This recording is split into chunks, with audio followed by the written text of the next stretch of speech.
Eu vou conversar agora com o pré-candidato do PSDB à presidência da República, José Serra. Governador José Serra, boa noite, prazer em recebê-lo. O senhor hoje assistiu o jogo do Brasil? Eu vi trechos do jogo. O Brasil foi bem, né? Foi bem, Espero que o Zimbábue seja a média dos times da Copa, né? Porque naturalmente vai ter muito osso duro aí. Vai ser difícil ser a média daquele jeito, né? O time é ruim, né? O time é ruim. Entrou lá. Mas ameaçou. No começo, até fazer o gol de falta, pelo que eu vi, estava jogando bem o Zimbábue. Mas no segundo tempo não aguentou a correria, né? E chato, o seu Palmeiras... Chato foi meu time perder. Né? O Palmeiras... E além do mais, agora, devo reconhecer um gol sensacional do Wagner Love, né? Um jogador que foi cria do Palmeiras, que voltou para o Palmeiras, acabou não dando certo, foi para o Rio, porque ele é carioca, inclusive. Olha, o gol de hoje devia ter...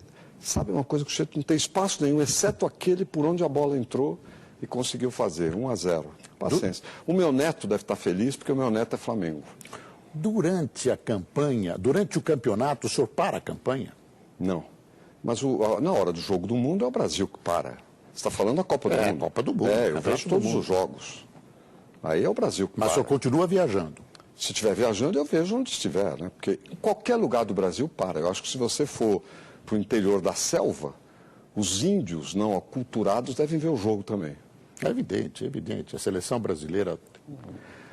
Hoje, o impostômetro da Associação Comercial marcou 500 bilhões. Até foi alguns dias, 20 e poucos dias antes do recorde que ele conseguiu no ano passado. O senhor acha que o senhor eleito vai conseguir fazer uma reforma tributária decente? São 500 bilhões. 500 bilhões do que se arrecadou até agora no Brasil. Até agora. Todos os governos, principalmente o federal... até 2 de junho foram arrecadados 500 bilhões de reais. No final do ano, isso vai chegar a 1,1, 1,2 trilhão de reais. É uma fortuna. O Brasil, Boris, dos países em desenvolvimento, aqueles que são chamados emergentes, ou seja lá o que for, é o que tem a maior carga tributária, ou seja, a fatia da produção que vai para impostos, né? E não é só isso, tem outro aspecto. É que quem é pobre acaba pagando mais, sabia? Claro, mesmo que não tenha claro. imposto de renda. Porque tudo que você compra tem imposto metido. Por exemplo, você sabe quanto a manteiga paga de imposto? Eu não como manteiga. Eu também não. Mas enfim, a grande maioria das pessoas come. 53% remédios. A manteiga. Escândalos são os remédios. Remédio, eu quando era ministro... Inclusive, eu tirei um imposto federal, não tinha IPI, e tirei aquele PIS/COFINS, que é um imposto que incide sobre o valor de venda dos medicamentos de uso continuado para as pessoas idosas, né, que, sei lá, para pressão alta, para diabetes, você tem que usar o resto da vida. E segundo, dos antibióticos. Né, reduzimos em 10% no preço do que ia para imposto. Mesmo assim, continua. O presidente Lula diverge da sua posição. Ele ontem defendeu uma carga tributária alta, comparou o Brasil a países subdesenvolvidos, como Estados Unidos. Países desenvolvidos. Países desenvolvidos, como Estados Unidos. Não, Suécia. É normal, num país mais desenvolvido, que a carga de impostos seja maior, porque eles são mais ricos. Mas, no caso dos países em desenvolvimento, o Brasil tem a maior de todos. Agora, qual é a contrapartida? Né? O gasto público no Brasil, o serviço público, não é satisfatório. Você vai, por exemplo, no Chile. O Chile, que é um país próximo do Brasil, tem uma carga tributária menor e tem um serviço público muito melhor.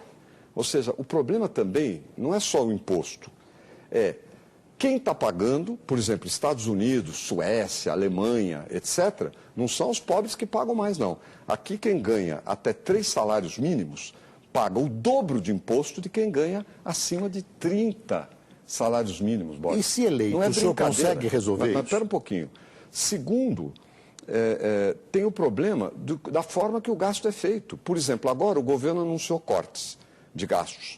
Está gastando muito, comprimiu o déficit, etc. Cortar onde? Na saúde, que é e na educação. O setor que está em pior situação no Brasil, é a saúde, e na educação.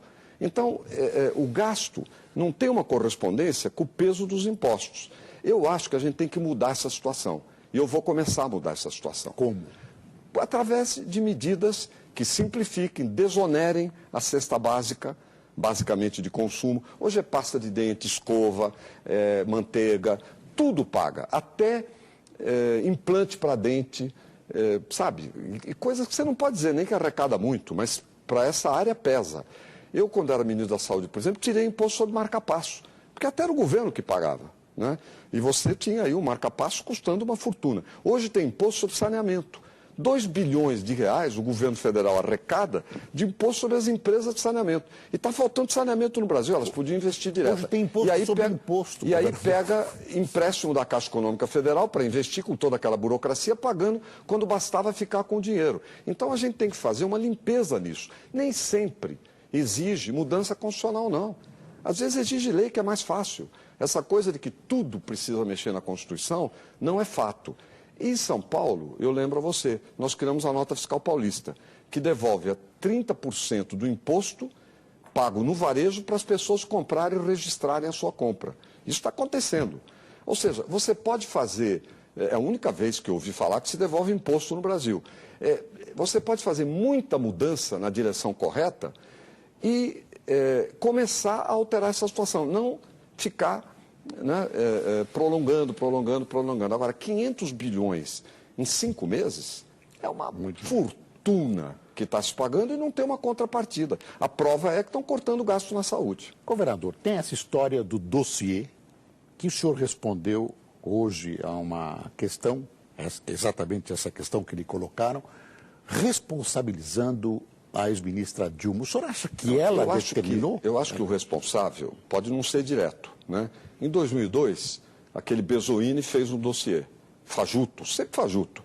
Em 2006 foi o Mercadante, aquele famoso dossiê dos aloprados, lembra? Lembro. 1.700.000 reais. Até hoje não solucionado. E até hoje nada. O sujeito que estava com o dinheiro agora apareceu, inclusive, como um empresário próspero e tudo, não aconteceu nada. Agora, de novo, o negócio de dossiê fajuto, difamador, pelo que se viu no noticiário. Você não vê tomar nenhuma medida. A responsabilidade de quem é? De quem está chefiando a campanha, que é o candidato. O candidato é o chefe de campanha. Pode ter problema? Pode, que não depende do candidato. Agora, se não toma providência, a responsabilidade passa a ser do candidato. Então, eu até perguntei para a imprensa, houve alguma resposta, algum esclarecimento? Disseram não. Falei, bom, então a responsabilidade é de quem? Alguém disse que era pesquisite. O senhor vai mal nas pesquisas. Imagina, primeiro, não estou mal nas pesquisas. Segundo, o que tem que ver chute na canela com pesquisa eleitoral? As reportagens foram publicadas pela Veja, pelo Globo, petistas falando, em off, empresas em situação irregular, tá certo? Então, em vez de explicar isso, desqualifica quem está falando, que nem fui eu, foi a imprensa. É só eles irem lá, esclarecer tudo e adotarem as medidas. Né? Esse negócio de dossiê sujo é uma coisa que perturba. Do meu lado, Boris, você pode estar certo, não vai ter nada disso, porque nem ocorre esse tipo de coisa. E não ajuda o Brasil, né? Não ajuda uma boa campanha. Tal. A campanha tem que ser uma coisa educada, né? Com ideias, com discussões, com oposições, mas não tratar um ou outro como inimigo, com baixaria. Para encerrar, o senhor já tem algum nome em mente para ver se começaram a aparecer aí alguns nomes? É normal em política. Eu não falo nada, porque qualquer coisa que você fale é interpretada, entende? Em todas. O Serra falou isso, então é porque é aquilo. Outro dia eu elogiei o Marco Maciel, eu estava em Recife, né? Num ato político, estava o Marco Maciel, eu elogiei, falei, foi um grande vice, e não sei o que e tal. Então todo mundo disse, não, o Serra quer alguém igual ao Marco Maciel, e saiu nos jornais. Serra quer o Marco Maciel. Entende? Então tudo dá uma interpretação. Nós vamos ter vice, esse não é um assunto de crise, não tem problema nenhum, vamos ter no devido tempo, não há dificuldade nisso. Para encerrar mesmo, palpite para a Copa do Mundo. Bom, o palpite mistura-se com o desejo. É impossível dar palpite científico, né, que o Brasil vá para o Hexa. Né? Eu achava que devia ter incluído na convocação o pessoal do Santos, tá certo? O Neymar e o Ganso, junto com o Robinho. Não foi, então está aí a seleção, é um grande time, vamos torcer para o Dunga, final vamos torcer Brasil para o Brasil. Hein? Final Brasil e quem? Bom, pelo meu gosto, o Zimbábue. O Zimbábue tá muito bom. O Zimbábue é uma zebrona, está fora, né? Está fora? Está fora, o Zimbábue está fora, né? Não está na Copa, ou eu estou enganado? Está na Copa, sim. Algum time parecido Tá na Copa. com o Zimbábue. Eu esqueci. Governador Serra, muito obrigado por sua presença. E Boa nós sorte dois, na sua palmeirenses, campanha. Borges, Imagina, eu não esqueci. temos motivos para euforia. O Zimbábue é um time tão ruim que eu imaginei que ele não estivesse na Copa. Olha, e eu estou acompanhando, hein? Muito obrigado por sua presença você, Boris. e Muito até uma obrigado. próxima oportunidade. Tomara que as suas palavras se realizem.